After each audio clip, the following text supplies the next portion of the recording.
Mr. Charles Frakroa. Thank you and good afternoon. Well, again, in the market update, I had to tell Easy that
is through 6 months of normal living expenses. Is your life whole? Do all the pieces put together, your job, your expenditure, your relationship, your values, put together, do they reflect your values? Have you prepared a will? Okay, those are just some little questions we need to ask ourselves continuously. Before I move on again, I want to ask some other set of mind-stimulating exercise questions that will stimulate your mind. Like I've always said on this segment, the answers you give are personal to you. So you just need to search yourself, give objective answers to those questions. You might want to share with the Broadstreet Radio team. Our social media handles are there, and of course, our WhatsApp line is also working. Yes. Can you just recite or just give the listeners the social media platform and, of course, how they can reach us? All right. So for those of you on Facebook watching us live right now, you can comment on the comment section, and if you are yet to follow us on Facebook, at Broadstreet Radio NG is our Facebook handle. And then the WhatsApp line for you to drop your comments also is 0809 791 0074. 0809 791 0074. Yeah, thank you very much, Simon. We will take those questions if you send your answers there. We're ready to share with you our own experience. Yeah, so for the mind-stimulating exercise, these are the questions. What are your 3 most important goals in your life right now? What are your 3 most pressing problems right now? Describe the ideal outcome you desire from a problem facing you right now. What one thing will you dare to attempt if you knew you could not fail? What do you really want to do with your life? Again, you should begin to search your soul for the answers to those questions and give an objective answers to them. Okay, we are moving on straight to the program for today, which is in continuation of what we started yesterday. I promise you, it's going to be a very interesting interaction. Yesterday we started with signs and the symptoms of money disorder. I will just quickly finish them, then we will look at some ways of how to solve the problems you have identified. Yeah, and of course the classification. We're going to look at the classification of some of these money disorder. Okay. But I must say, money disorder has not been classified as a mental illness. So let us beware of that, because it is a manifestation of some underlying mental disorder. Okay. So the treatment will only be when the underlying factors are taken care of, and you can get the help of professionals. Wow. Okay. Financial experts, financial therapists, and of course some mental experts who are vast in finance. I also must to warn, it is not all financial experts that understand this money disorder. Okay. So it's only a financial expert and has gone through the training, understand the basis of how our mind impacts on our money behavior. And without saying so much, my humble self has gone through the training. Wow. And we understand how to handle those kind of issues. Okay, so let's now look at some of the symptoms before we go to the classification. Yeah, continue from where we stopped yesterday.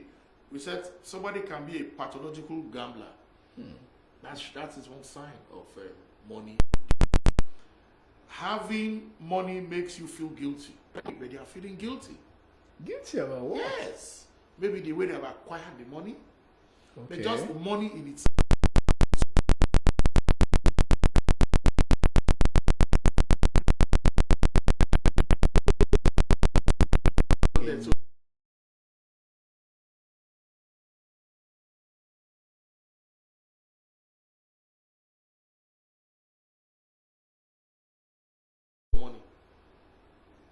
People ask you for money, you find it hard to say no. It's a money disorder. It's a money disorder. You just keep giving. Everything is yes. Yes, you are just giving. You are just giving. Wow. Even at your own detriment. It's a money disorder. But they say givers never lack. That's what we are saying. But they didn't say you give and you don't even give to yourself. They say love yourself as your neighbor. Not love your neighbor more than yourself. Oh, some persons will say it's sacrificial giving. That is the issue. Sacrificial. What are you sacrificing for? What are you sacrificing for? Yeah, you know? Maybe they think the other person will survive. But at your own detriment, love yourself as love your neighbor more than yourself. Okay. So let's continue.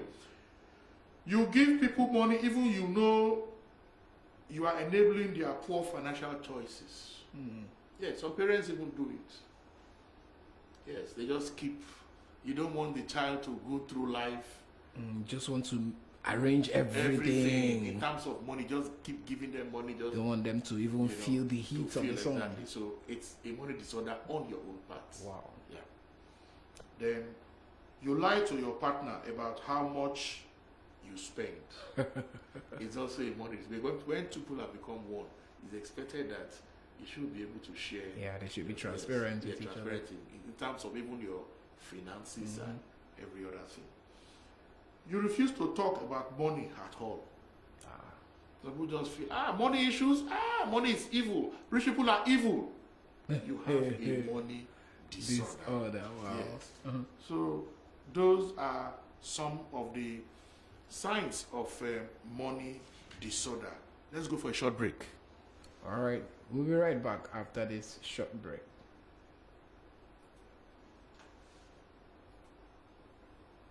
In your face, all over the place.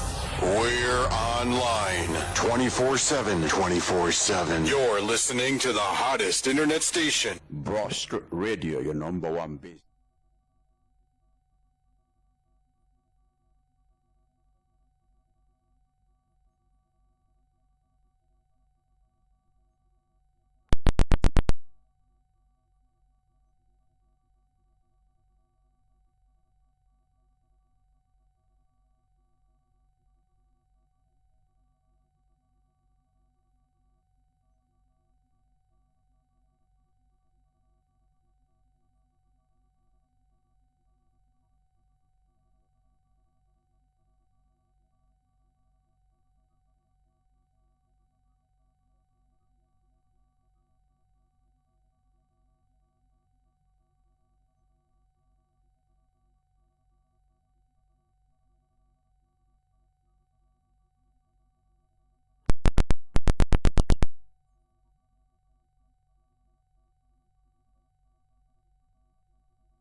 All right, welcome back. It's still Investors Education Series on your number one business radio with myself, Samuel Sinachi, and Mr. Charles in the studio.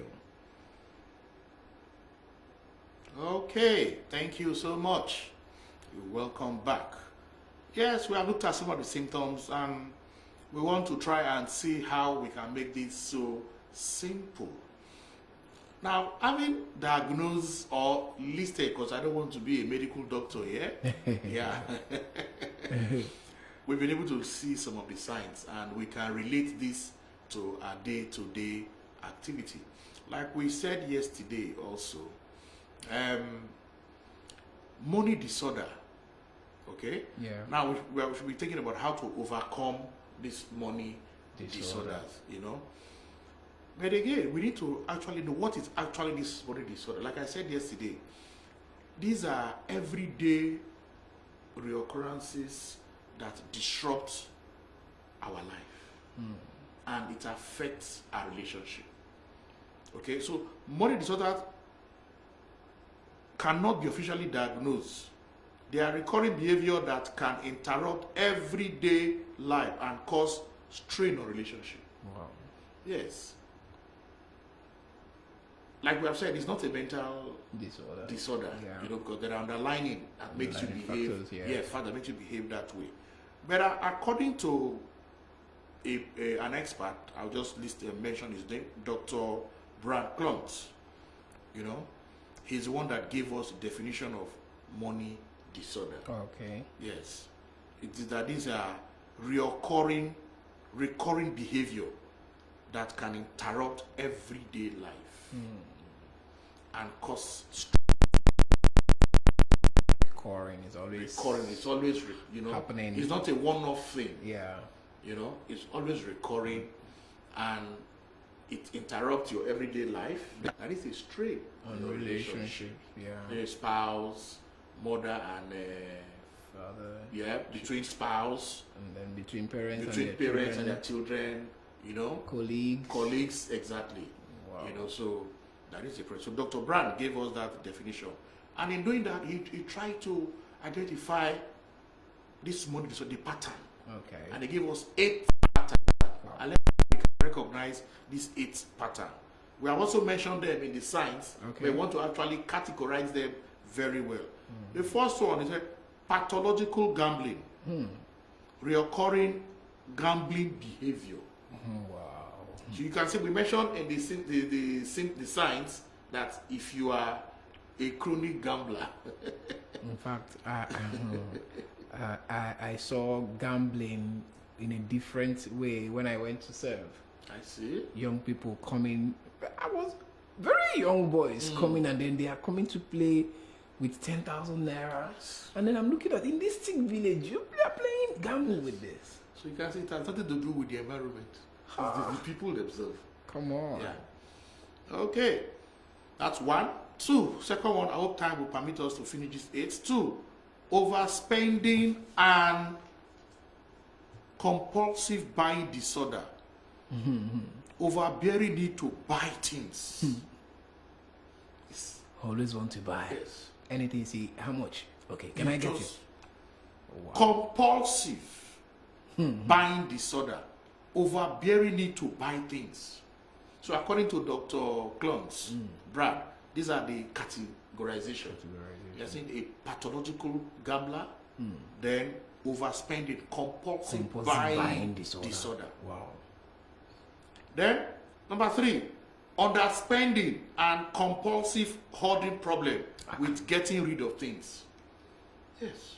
You have this money.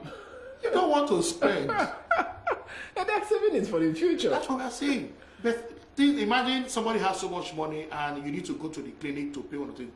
Because of that's a mental problem for him to pay money. To even go and give doctors money. No, I'm not going anywhere. The Lord will heal me. Wow. So it's a disorder. Compulsive hoarding. Wow. You just want to just continue to keep and keep and keep. And make you just want to the number of increasing and don't reduce at all. And we've said money is like manure. If you don't spread it, it will smell. Wow.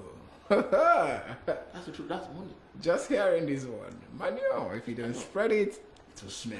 Wow, So good. you're not expected to be hoarding. You are supposed to, okay, you earn money, you need to save, agree, you need to save, you need to invest. And Because your spending is an investment for other people too. Sure.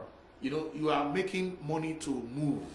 The velocity of money is very dynamic. And it moves very fast. Okay. You know, and it goes to where it is valued and used properly. Yes. So if you keep hoarding and hoarding, you've seen a pond that is not flowing. Yeah.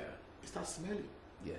But a stream that flows, you see how fresh. Very So fresh. that is how money is. So underspending and compulsive hoarding problem, you know, it's a money disorder. Then of course, we saw yesterday too, some persons just like to overwork. Because maybe they saw their parents, you know, struggle for money, so they believe that they were not as hardworking as it should so be. they begin to. But again, it's a money disorder. Maybe, Because yeah. workaholism, feeling stressed when you're not working. Yes. You do a 9-to-5 job, as they are close 9-to-5, they are going to do another job again. You know, and even on weekends, they're just working. They are not interested even in their work-life balance, in their health, the long-term impact of that stress. They are not interested. And maybe because they have been hearing hard work and prayer is the way So to that go. they are afraid. They are afraid. So that is not the right mindset for money. So it's a money disorder. So what of these some of these young people who actually maybe sponsor themselves and then they are training themselves in school and they are into a lot of things just to make sure that they keep up? Can it be classified? No, you see, even at that's what they do. You guys said there is a balance. Okay. They have time for everything. Okay. Not these persons, once they are not working, they are stressed up. Their mind is telling them something is wrong with you. Oh, okay. Okay. So quickly, let's move. Wow. Then the next one is financial dependence. Being dependent on another person for money. There are some persons like that. Yes. They're not interested to work, they're interested to do anything. They just believe that people will give them money. It's a money disorder. Wow. They In have that a, mindset, it's a money disorder. they have a slogan, remember me in your salary. So you can say, you know, it's, and you think that is normal. It's a money disorder. Wow. And again, if you look at it, it goes down, the underlying might be low self-esteem. You know, they are not confident that they can also make their own money. Yeah. They don't have that financial confidence that they can go out there, acquire skill, use the skill to add value to people and attract money. Wow. Wow, this is beautiful. The next one is financial enabling. When someone is unable to say no when another asks for money. You know, like we saw in the symptom. Yes. You cannot say no when somebody is asking you, people are asking you for money. You keep giving and giving, even to your own detriment. Wow. Okay. You know, it's a money disorder. Imagine a young man who goes to a bar and he sees his friends there and he's sponsoring everybody. Just sponsoring everybody. Of course, you know, when you take beer, you need something else to escort it. You know, maybe Nkobi or you know, you know, and he goes, he gets home. The wife is telling him they are not eating. It's the market, no day. They are not eating in the house. And this is somebody who has spent. Who has ordered, Madam, serve round. Wow, it's a money disorder. It's a money disorder. Okay. The next one is financial denial, rejection.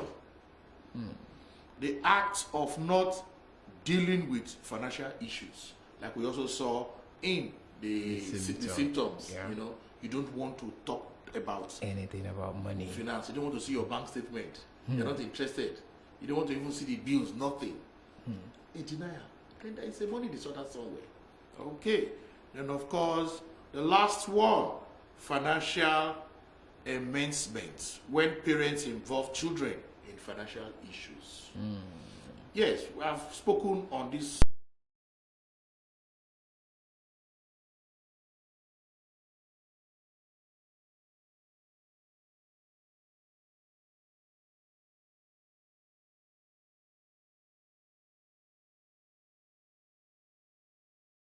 gradually. Okay. But not when, because I've seen a case where somebody told me in a seminar like this, a young lady, that when she got to her JS3, getting to her SS1, Yeah. they're responsible for you. You know, at that tender age, you want to get the child involved in financial issues. Yes, you can encourage them to be responsible. You know, in terms of pocket money you give them, you know, and but this one, you just want them to begin to contribute to issues in the house, feeding in the house. You know, that is a money disorder from the parents. Wow. It's a very money disorder from the parents. Okay, so those are some of the 8 categorization Dr. Clump has given to us in terms of money disorder. We'll be looking at solutions.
Then we move on again. Another statistics.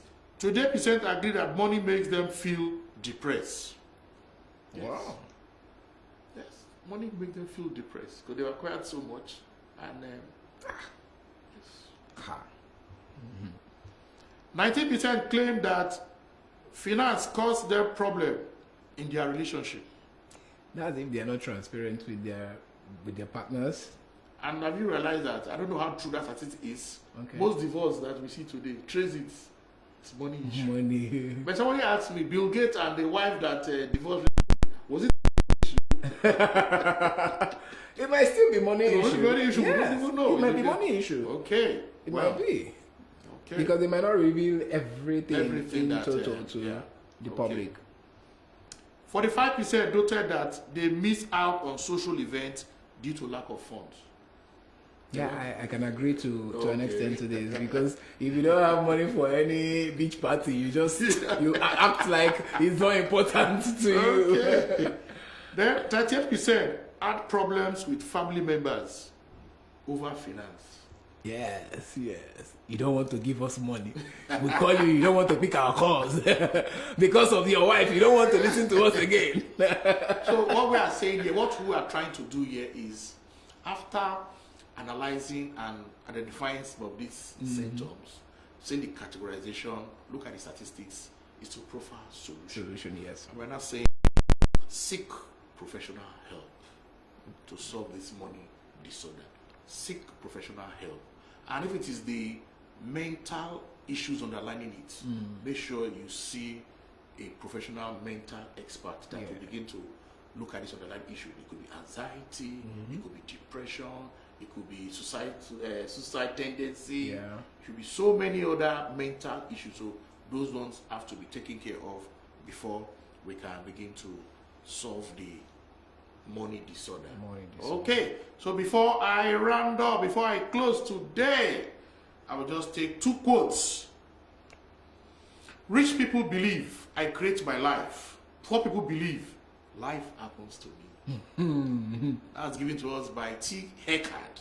Okay. Then the last one, and I quote from Seneca: "It is not the man who has too little, but the man who craves more that is poor."